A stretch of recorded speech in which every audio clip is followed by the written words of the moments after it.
Bonjour tout le monde, bienvenue à ce nouveau rendez-vous de Folie douce. Ici Yvan Bugeaud. Aujourd'hui, je reçois Anne-Marie Boucher du regroupement des ressources alternatives en santé mentale du Québec. Elle nous présente le site web Nous et la médication.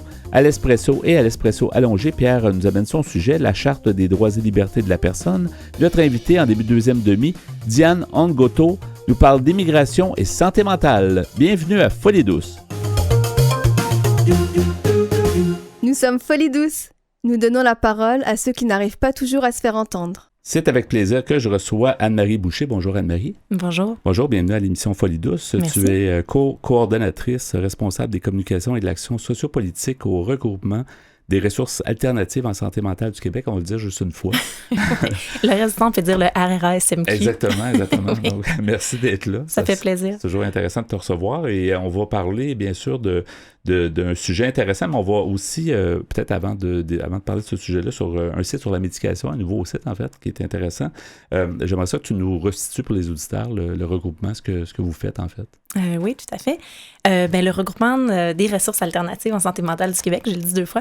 C'est un regroupement qui existe depuis 1983. C'est un regroupement de groupes communautaires de base en santé mentale qui s'identifient à une vision alternative de la santé mentale.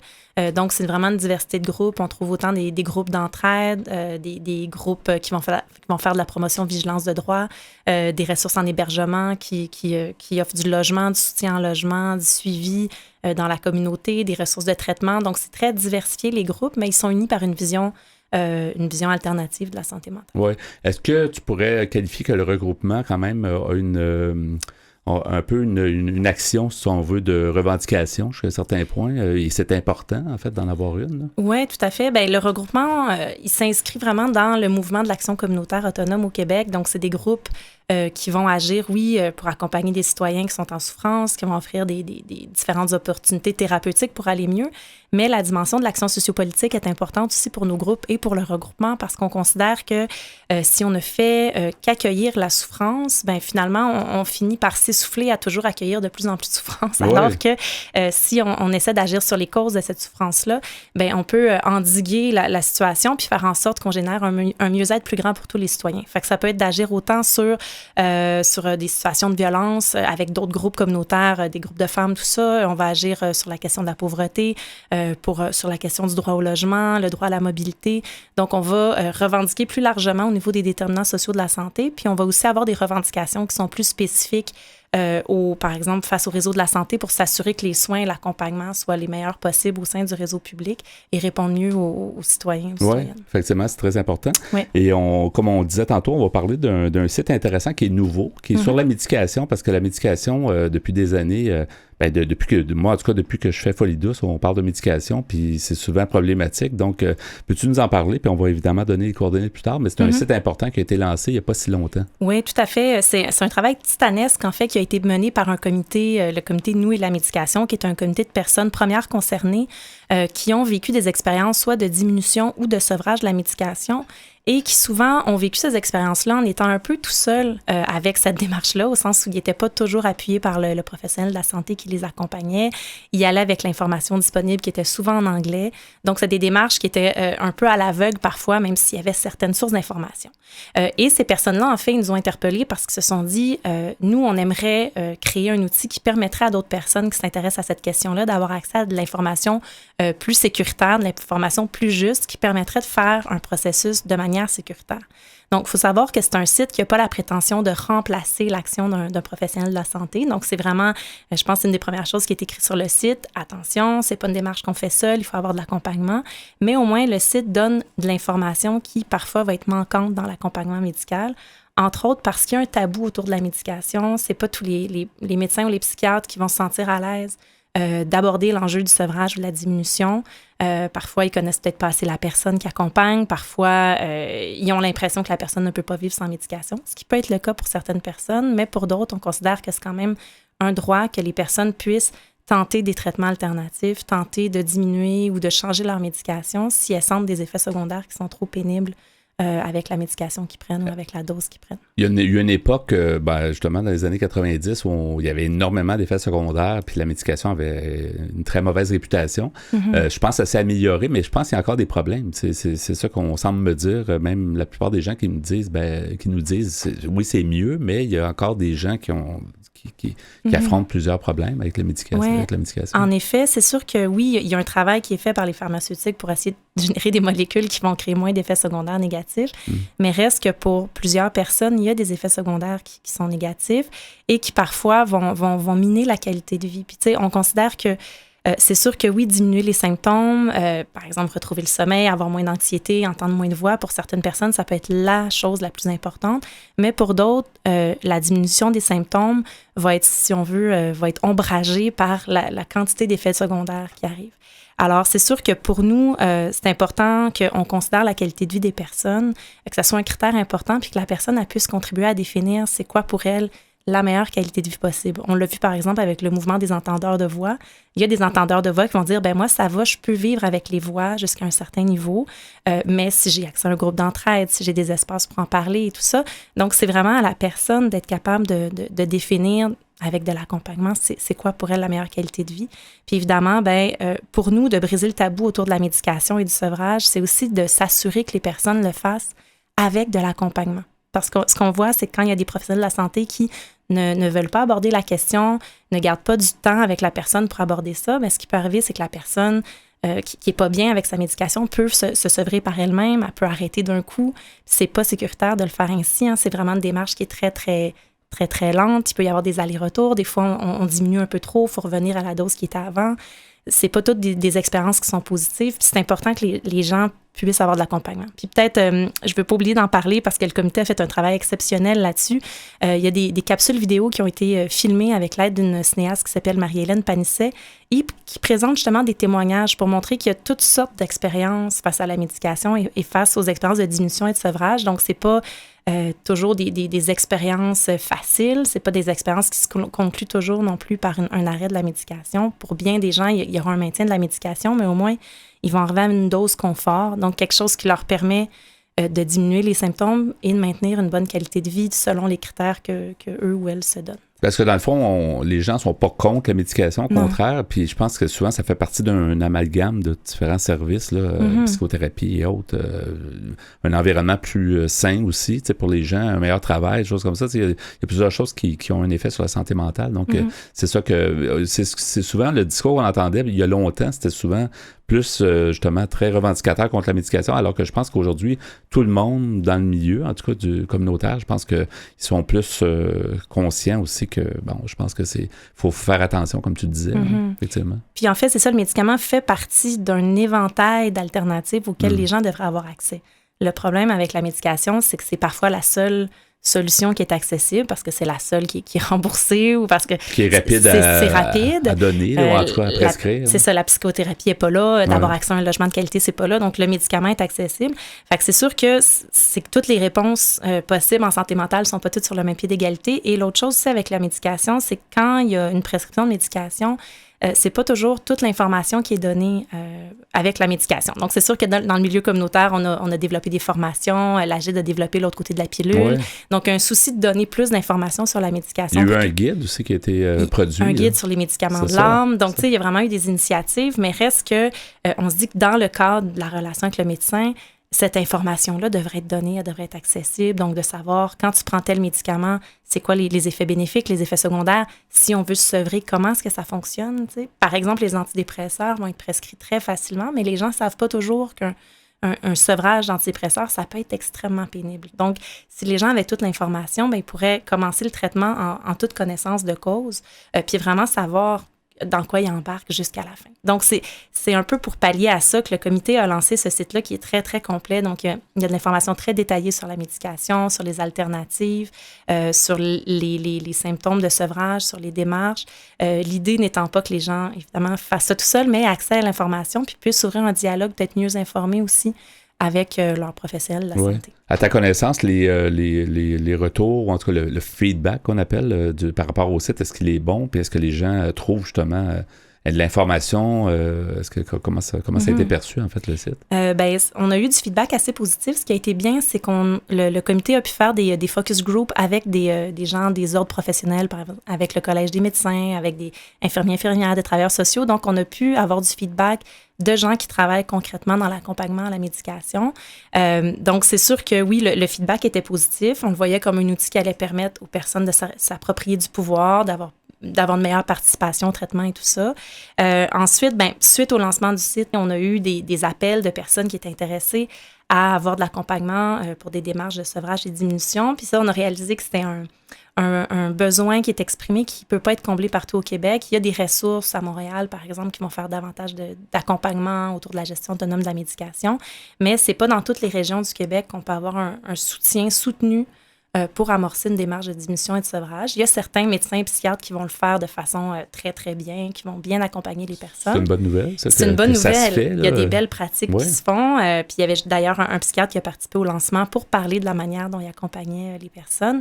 Mais reste que ce qu'on aimerait en termes de changement social, c'est qu'il y ait si on veut que ces pratiques-là, ces belles pratiques-là se systématisent un petit peu plus pour qu'à l'échelle du Québec, tout citoyen qui va avoir davantage d'informations ou qui veut être accompagné puisse avoir une ouverture, un espace et avoir le meilleur accompagnement possible. Est-ce que d'après toi, le lobby des pharmaceutiques est aussi fort qu'il l'était avant? Parce que, tu sais, il y a toujours cet enjeu-là de dire les pilules sont comme poussées.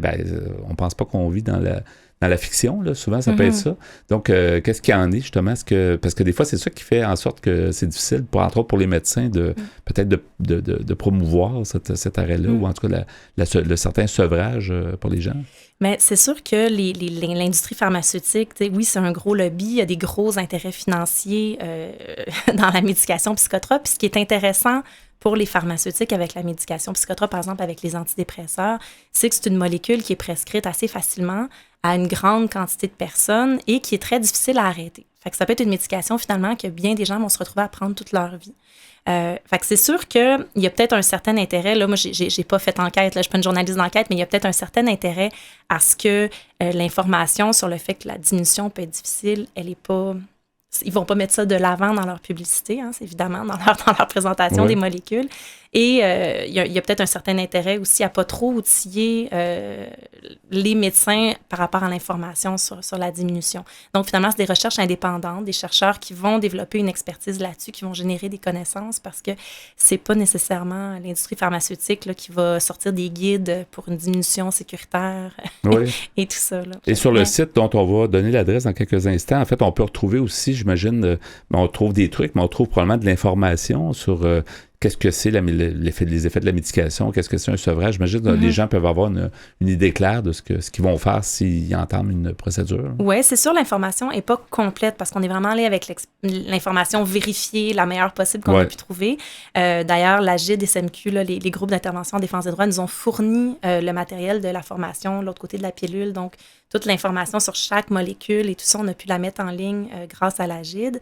Fait que c'est sûr que c'est là, mais au niveau du sevrage, pour chaque molécule, on n'a pas nécessairement une information détaillée, mais on est allé chercher tout ce qui était le mieux documenté possible, tout en mettant des mises en garde, parce qu'évidemment, pour chaque personne, la médication, ça ne réagit pas pareil, puis les démarches de sevrage vont être différentes aussi pour chaque personne. Fait qu'il n'y a pas une recette miracle, c'est de l'expérimentation encore. Pour en savoir plus, peux-tu nous mentionner le nom du site? Là? Oui, tout à fait. Donc, le site s'appelle Nous et la médication. L'adresse, c'est le www.nous-médication.com.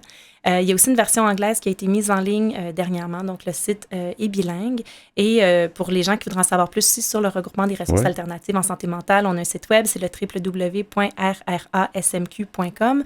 On est également assez actifs sur Facebook, donc c'est possible de nous trouver avec RRASMQ sur Facebook et on partage là, de l'actualité sur la santé mentale, sur les pratiques alternatives, etc. Merci beaucoup Anne-Marie Boucher, c'était super intéressant, puis à la prochaine. Mais ça fait plaisir, à la prochaine. Au revoir. Au revoir.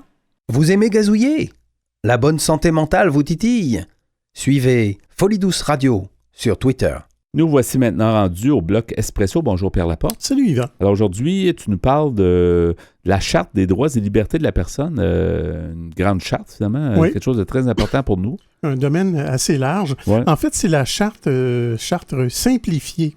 Et pourquoi j'amène ce sujet dans une émission de santé mentale? Bien, en fait, c'est que les droits de la personne et les libertés de la personne, mais ça touche à la santé mentale. Ouais. Et parfois assez directement. Et je trouvais que c'était de mise, pour une fois, de lire quelques-uns de ces points. Ça a été un peu une révolution quand ça a été amené. Là, tu vas sûrement mentionner quand est-ce qu'on a adopté cette charte-là, mais effectivement, ça a comme stipulé, ça a comme défini des droits, des libertés en tant que citoyen d'une province ou d'un pays, dans notre cas, la Charte du Québec. Là. Oui. Alors, comme j'ai dit, c'est la charte, une charte simplifiée. Alors, on dit d'entrée de jeu, on nous dit « La Charte des droits et libertés de la personne protège vos principaux droits et libertés. Il s'agit d'une loi fondamentale que toutes les autres lois québécoises doivent respecter dans la plupart des cas.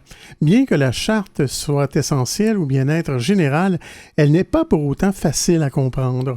Pour y voir plus clair, la Commission des droits de la personne et des droits de la jeunesse vous propose une version simplifiée de ces articles 1 à 48. Et je n'aurai pas le temps d'aller avec tous les 48 articles, mais j'irai chercher ceux qui sont le plus, qui visent le plus directement la santé mentale. La direction et la conception sont de Julie Dumontier, qui est agente d'éducation et de coopération.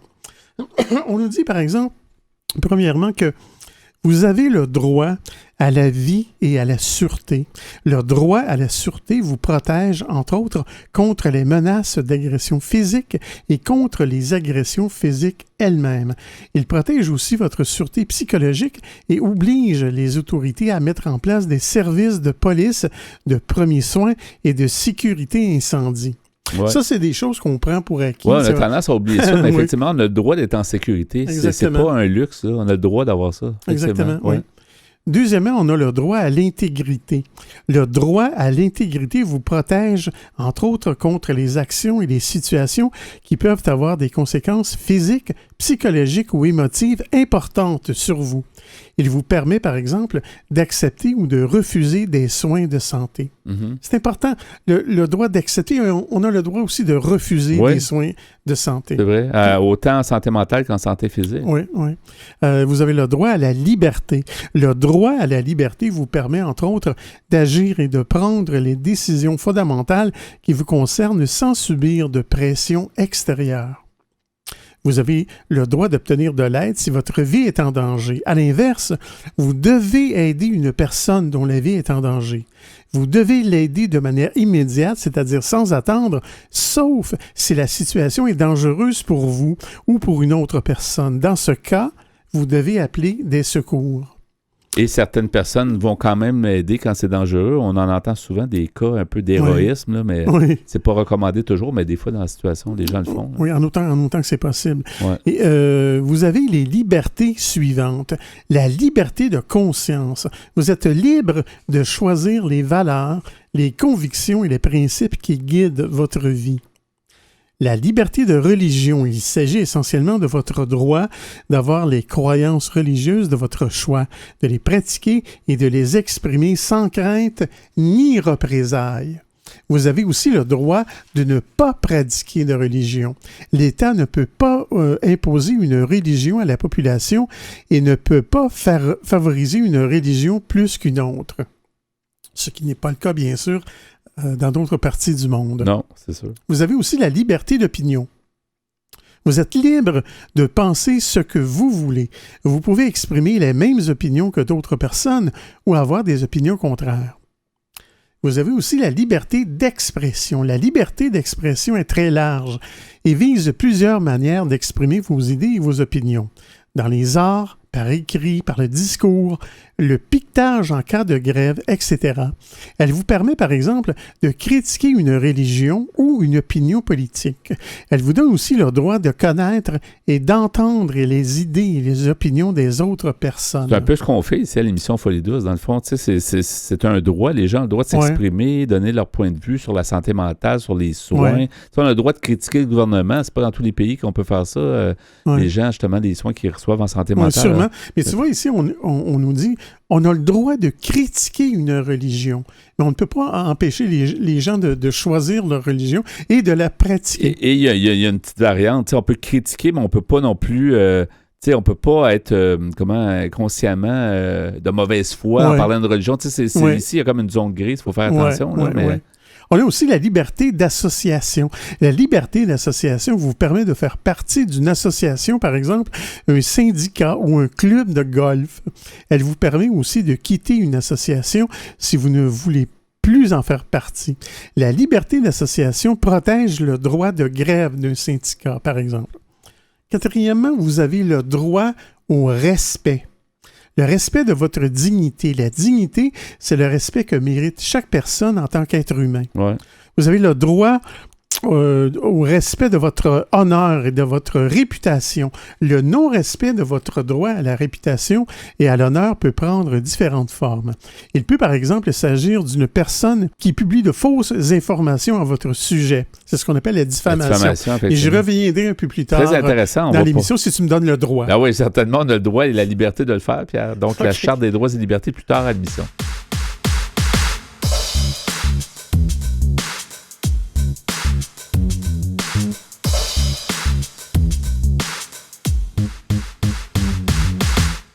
À venir dans l'émission, Diane Ongoto échange avec nous sur l'immigration et la santé mentale.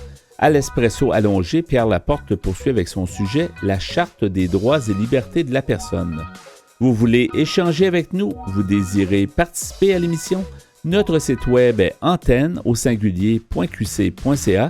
Utilisateur de Facebook, YouTube, Instagram, Twitter et LinkedIn, cherchez Folie Douce Radio pour nous trouver. Vous écoutez actuellement Folie Douce, pionnier en santé mentale depuis 1991.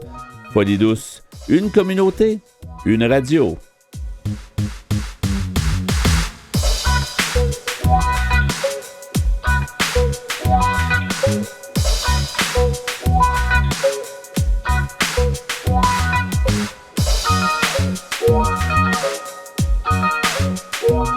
De retour au micro à Folie Douce, l'émission qui démystifie les problèmes de santé mentale. J'accueille maintenant mon invité, Diane Ongoto. Bonjour Diane. Bonjour Yvan, merci de me recevoir. Merci d'être là, merci d'être à notre émission.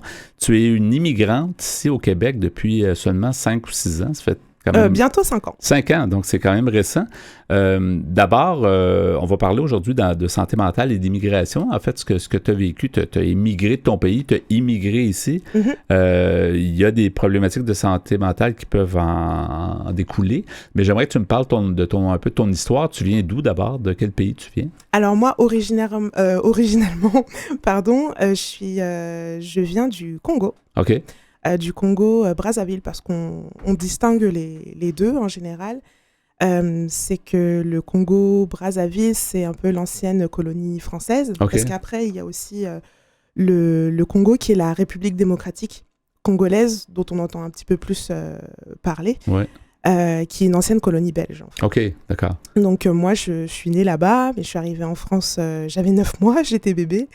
Donc, j'ai fait toute ma vie en France. La seule vie que je connaisse, c'est celle en France, en fait. Donc, la mentalité aussi que j'ai développée, les Français, je m'estime française à part entière. Ouais.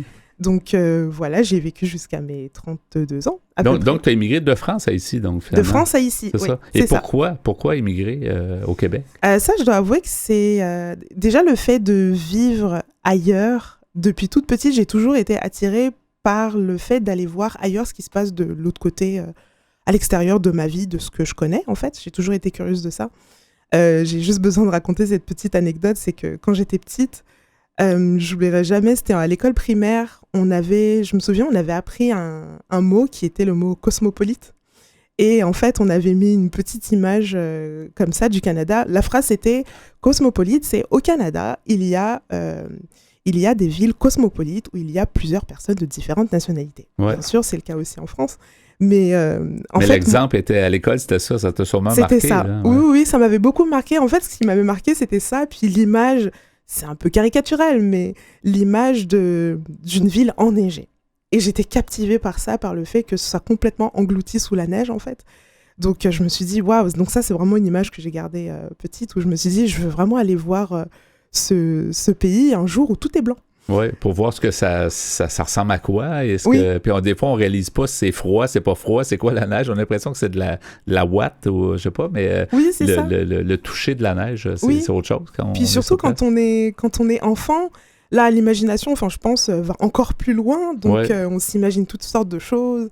Et puis, en grandissant, voilà, c'est que j'ai jamais abandonné. Il y a vraiment 2 pays qui m'ont toujours fascinée. C'est le Japon, puis qui n'a rien à voir. Ouais. Et puis, le Canada. Donc, le Québec, finalement, j'ai découvert un peu après, quand on grandit, on a un petit peu une meilleure idée de ce qu'est le Canada, si je puis dire, qui a le Québec. Comprendre les deux peuples et comprendre les 2 langues. C'est ça. Ouais. Au moins, être conscient qu'il y a une partie dans ce pays où on parle français. Ouais. Donc, étant aussi fan de jeux vidéo, je voulais vraiment essayer de travailler dans l'industrie, donc c'était une des raisons pour lesquelles... C'est développé ici aussi à Montréal. C'est ça. Effectivement. C'est quand même très connu pour ça, énormément. Ouais. Donc, Et donc, tu as décidé d'émigrer, c'est ça? Mais dans le fond, il y a des problématiques quand tu émigres dans un pays, parce que, je veux dire, quand tu es allé en France, tu étais bébé, tu l'as pas vraiment senti, mais là, tu changeais vraiment d'univers, en fait. On change d'heure, on change de... Tu sais, c'est un autre monde, en fait. On n'est plus du tout en France. Qu'est-ce que tu pourrais nous dire? Est-ce que tu as eu des problématiques? Est-ce que tu as rencontré des enjeux au niveau de la santé mentale en immigrant? Je dirais tout simplement la compréhension. Parce que je ne dis pas la compréhension par rapport à l'action ou quoi que ce soit, c'est pas ça. C'est plus comment fonctionnent les choses ici. Et je dirais que le premier enjeu, ça a été la recherche d'un logement. Parce que on a l'impression... Enfin, ce que je veux dire, c'est que quand j'étais en France, on a beaucoup de témoignages de Français qui vivent depuis des années ou qui viennent d'y aller. En fait, je trouve que parfois, on peut avoir des témoignages qui vont un peu nous induire en erreur parce qu'on ne reçoit pas forcément toute l'information. Ouais. Parce que souvent, et très souvent, on voit même ça dans les magazines comme Le Point ou même Le Monde, L'Expatrié, etc. Ça dit, bah voilà, c'est l'Eldorado des Français, tout le monde y va, etc. Et nous, on garde juste cette image en tête, mais on ne se rend pas réellement compte du marché de l'emploi, du marché du logement.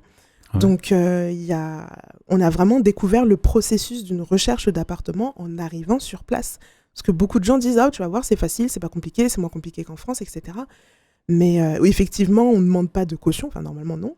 Mais ça reste compliqué pour autant, en fait, parce qu'on ne connaît pas bien les quartiers aussi. Puis, c'est ça, où s'installer, parce que c'est pas évident. Là, on se dit, mais est-ce que je m'installe là? Il faut avoir un peu des conseils ou avoir quelqu'un qui nous donne peut-être une idée là, des différents quartiers pour se faire soi-même une idée. Hein. Oui, absolument. Et puis, comment dire, c'est surtout aussi que... donc moi je suis arrivée avec mon conjoint, on est arrivé en même temps, on a fait toute la procédure et justement même mine de rien quand j'y pense, la procédure en elle-même, nous on est arrivé en tant que résident permanent. Ouais. Donc c'est déjà mieux là, que c'est déjà lourd en fait parce que ça a pris à peu près 3-4 ans. Sauf que c'est plus solide quand vous arrivez, vous avez presque tous les droits de citoyen en fait là. Oui, absolument. Ouais. Mais c'est vrai que le processus en lui-même, comme ça nous a pris quand même 3-4 ans, il y a quand même un petit stress en fait tout le long de la procédure qui est est-ce qu'on va être accepté, est-ce que ça va marcher, on a tel ou tel examen à passer, etc. Donc ça faisait beaucoup de choses qui s'accumulaient. Puis mon conjoint et moi, on avait déjà quitté notre logement en France. À un moment, on était entre 2 appartements. Donc on avait besoin de trouver son chez-soi. Oui. C'est ça en fait, je pense. Un des premiers enjeux par rapport à la santé mentale et l'immigration, c'est de trouver un chez-soi où on se sent à l'aise, où on se sent bien. Et mine de rien, en fait, je pense que tout dépend des expériences des uns et des autres. Pour notre part, ça n'a pas forcément été facile, mais voilà, c'est que ça a quand même beaucoup joué, moi, sur ma santé mentale à moi. Est-ce que l'adaptation était difficile sur la société en général? Oui, il y a un enjeu au niveau du logement, il y a un enjeu peut-être au niveau du travail, mais la façon de vivre, la façon d'être, c'est quand même différent. C'est une vie nord-américaine et non pas une vie européenne, donc ce que tu as connu. Comment tu voyais ça? Comment tu as conjugué avec ça, finalement? Ça a été assez difficile, je dirais, dans le sens où je suis obligée de parler du français, j'ai pas le choix parce que, mine de rien, c'est une réalité. c'est qu'au début, on se dit « Ah, ben on parle français, donc c'est bon, on va se comprendre. » Alors qu'en fait, des fois, il va y avoir des subtilités qui font que ça peut créer des quiproquos. Donc parfois, ça va être des quiproquos vraiment amusants, où j'en ai vraiment de bons souvenirs. Et puis des fois, je dois avouer que j'en suis venue à me dire parfois, je ne sais pas si quand la personne me dit ça, on nous a souvent parlé dans un organisme pour immigrants qu'on avait consulté, on nous parlait de la fameuse, pour faire une remarque, on va d'abord dire quelque chose d'agréable, faire la remarque, et ensuite recouvrir cette critique en fait par quelque chose d'agréable de nouveau en fait. Donc moi je dois avouer, je dirais pas que ça m'a rendu parano, mais c'est un point où je me suis dit, est-ce que la personne, elle est sincère quand elle me dit les choses agréables, ou c'est juste pour me rassurer. Et je dois avouer que même pas plus tard que la semaine passée, on m'a fait aussi un commentaire dans une activité sportive. Puis juste après, on m'a fait un beau commentaire. Et là aussi encore, je me suis dit, je sais pas si la personne elle est vraiment sincère ou pas dans ce qu'elle me dit. C'est une autre façon de faire avec les gens. Dans le fond, en France, tu avais peut-être une façon de faire qui n'est peut-être pas idéale non plus, mais c'est ça. Ouais, je pense que tout simplement, on fonctionne différemment, en fait, c'est tout. J'ai quand même le sentiment qu'on est quand même beaucoup plus direct, en fait. Okay. En France, notamment dans le domaine du travail, évidemment. Mais je pense qu'on est quand même beaucoup plus direct, on est beaucoup plus frontal. Et après, c'est la critique, tu l'acceptes ou tu l'acceptes pas. Ouais. Mais on va pas forcément faire l'effort de ne pas trop heurter la personne. Pas toujours, en tout cas. Ouais. Donc ça, moi, je dirais, c'est une des choses qui m'a un peu troublée au départ. Puis, je voulais vraiment faire en sorte aussi de ne pas tomber dans la généralité, de me dire « tous les Québécois sont comme ça », alors que non, pas du tout. Et au contraire, j'en ai même aussi rencontré qui étaient vraiment très franc-jeu. Je dois avouer que c'est ce que j'ai apprécié le plus, en fait, probablement parce que ça correspond à ce que j'ai toujours connu, en fait. Est-ce qu'il y a des moments où tu t'es dit « Je retourne, je suis pas capable dans cette société » parce que je me suis toujours posé la question, quelqu'un qui vient d'ailleurs puis qui arrive ici, est-ce qu'il se dit à un moment donné « ça sert à rien, je suis pas capable ». Au début, oui. Au début, oui, vraiment, je pense tout simplement les 2 premières années, jusqu'à ce que je fasse vraiment une dépression, c'est ce que je pensais, en fait. Okay. Surtout la première année où justement, encore une fois, le logement, le travail, en fait, on a l'impression qu'on fait des efforts, mais que c'est peut-être pas suffisant, peut-être que c'est tout simplement une question de chance, mais j'ai envie d'ajouter quelque chose, c'est ce qui y avait un peu de frustrant, c'est quand on rencontrait d'autres personnes, parfois d'autres immigrants, qui nous disaient « Ah, mais vous êtes français, donc vous n'aurez pas de problème ». Mais ça, je dois avouer, personnellement, ça a été quand même très gênant parce que c'est ignorer complètement... j'appréciais pas ça parce que j'avais l'impression que les personnes qui me disaient ce genre de phrases-là ne connaissaient pas ma vie, ne savaient pas par quoi j'étais passée, en fait, tout simplement. Parce que, mine de rien, je me suis quand même rendu compte que quand on va vivre ailleurs, dans un autre pays, on change complètement son environnement. Et les choses où je me disais, je vais rentrer en France, c'est parce que oui, j'avais l'impression de ne pas correspondre à la société. J'avais l'impression que tout ce que je faisais était de travers, en fait. Alors qu'en fait, pas nécessairement, mais mine de rien, ça demande quand même beaucoup d'efforts. Oui. Quand tu as fait une dépression, est-ce que tu as eu les services, tu as eu les gens qui t'ont aidé? Parce que c'est important, surtout, écoute, t'es dans le milieu de nulle part, ou presque. En tout cas, c'est un nouveau pays, un nouvel endroit. Donc, comment ça s'est passé? Ça, c'est grâce à mon ancien travail et puis les amis que j'ai rencontrés au fur et à mesure, évidemment, parce que forcément, on fait des rencontres, ce qui est vraiment bien.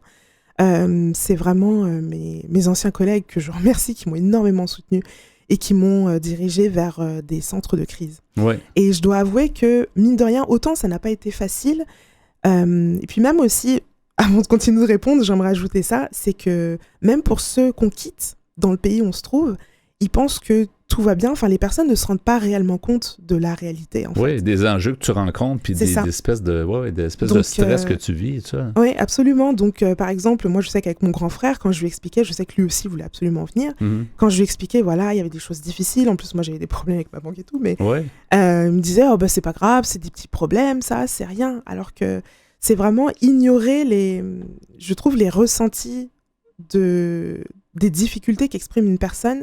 C'est ça qui est très troublant. Donc moi, pendant très longtemps, je me suis un peu censurée pour ne pas agacer ou pour éviter qu'on me dise c'est pas grave, te plains pas, on a tous nos petits problèmes. Et donc moi, c'est grâce à ces collègues-là qui m'ont dirigée vers des centres de crise. Et bizarrement, je me suis dit, c'est quand même bizarre que ce soit les personnes parfois des personnes qui n'ont même jamais voyagé, qui ont toujours été au Québec, et bizarrement, c'est celles qui m'ont le mieux compris. Oui, ben, ils Donc, ressentaient, puis j'imagine qu'ils sentaient que tu avais besoin d'aide, puis ils t'ont Ouais. aidé. Là. T'as aussi, Diane, je pense, fréquenté une ressource, entre autres, l'Hirondelle, je pense, Oui. qui était, on pourrait peut-être la mentionner, parce qu'il reste quelques secondes, ça passe vite toujours Oui. à la radio, mais l'Hirondelle, ça fait quoi? Ça aide les nouveaux immigrants, justement, Oui, c'est ça. à tous les niveaux, au niveau Absolument. santé mentale et autres? Oui, absolument. C'est un organisme qui s'occupe des nouveaux arrivants, en fait, donc qui donne des conseils aussi bien de logement, aussi bien culturels. Et vraiment, au tout début, quand j'avais de grosses difficultés, parfois on peut avoir des conseillers, même pour la recherche d'emploi, mais Ouais. vraiment émotionnellement, moi je sais que des moments où vraiment très difficiles, l'accompagnatrice que j'avais m'a vraiment soutenue, même mentalement, moralement. Donc c'est pas juste un service Ouais. pour dire voilà, faut faire ça, point. Il y a un réel accompagnement derrière. Et c'est l'hirondelle.qc.ca, les C'est gens ça. qui veulent aller visiter le site. Merci beaucoup, Diane Ongoto. Mais merci beaucoup. Merci d'avoir été des nôtres et puis bonne continuation ici au Québec et j'espère que tu vas rester pour toujours, finalement, dans ton nouveau pays. Merci beaucoup. Merci beaucoup, Yvan. Au revoir. Au revoir. Ici Marjolaine. Et Justine, du projet Sors de ma tête. Vous écoutez l'émission Folie douce. Nous poursuivons au micro avec notre sujet entamé plus tôt, très intéressant comme sujet, Pierre, la Charte des droits et libertés de la personne. Puis j'étais curieux, en fait, ça a été mis en fait, ça est entré en vigueur le 28 juin 1976. Mm-hmm. Je pense que c'est une grande évolution pour la société au Québec, je pense, comme tu en parlais dans le premier bloc, mais tu vas nous donner d'autres Oui, mais informations. je me demande s'il n'y a pas eu des ajouts, des sûrement. ajustements au fil des années. C'est sûr, mais ça a été mis en place, puis évidemment, on évolue, mais je trouve que c'est super important d'avoir ça. Alors, j'ai pris toutes ces informations sur le site qui s'appelle cdpdj.qc.ca, c'est-à-dire Charte des droits et libertés de la personne et de la jeunesse. Oui, on a ajouté de la jeunesse, effectivement, Ouais. parce que les jeunes ont souvent eu... je pense qu'on a défini ce que c'était, un peu les droits aussi pour les jeunes. Hein. Oui. Alors, comme je l'ai dit tantôt, c'est une charte simplifiée. Il y a 48 articles, mais évidemment, faute de temps, je ne lirai pas tous les 48. Tu en mentionnais des très importants, Oui. même pour la santé mentale, même ici à l'émission, je trouve qu'on se que reconnaît. Là. C'est ça, parce qu'il y a beaucoup d'articles qui touchent vraiment directement à la santé mentale. Alors, j'étais rendu au point à l'article qui dit, l'article 5, qui dit « Vous avez le droit au respect de votre vie privée. Ce droit protège votre intimité et interdit que certaines informations qui vous concernent soient accessibles ou rendues publiques, soit votre image, par exemple des photos de vous, votre corps, par exemple des échantillons de votre sang, votre orientation sexuelle, votre état de santé, votre adresse, votre vie personnelle et familiale, etc. Il protège aussi votre droit de prendre les décisions fondamentales qui vous concernent. Article 6. Vous avez le droit d'utiliser et de profiter de vos biens, comme bon vous semble et en toute tranquillité. Vous avez également le droit de les prêter, de les vendre, de les donner ou d'en disposer de toute autre manière. La loi peut toutefois limiter ces droits. Exemple, votre voisin ou votre voisine ne peut pas planter des arbres dans le but de vous empêcher de voir par les fenêtres de votre maison. Exemple, les propriétaires de logements ne peuvent pas expulser leurs locataires sans raison valable. Ils doivent respecter les droits des locataires.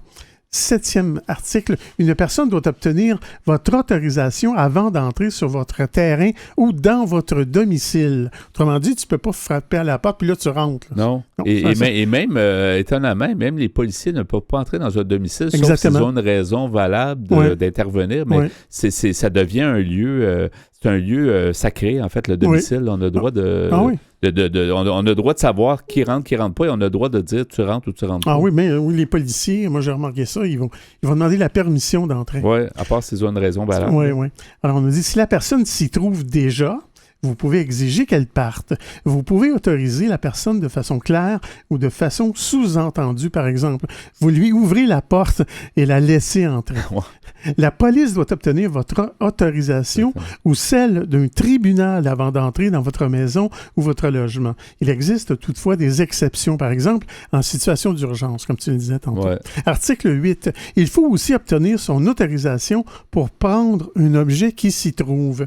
Ceci ne vise toutefois pas que le terrain et le domicile d'une personne. Il vise aussi d'autres lieux comme les commerces, les hôtels, les parcs.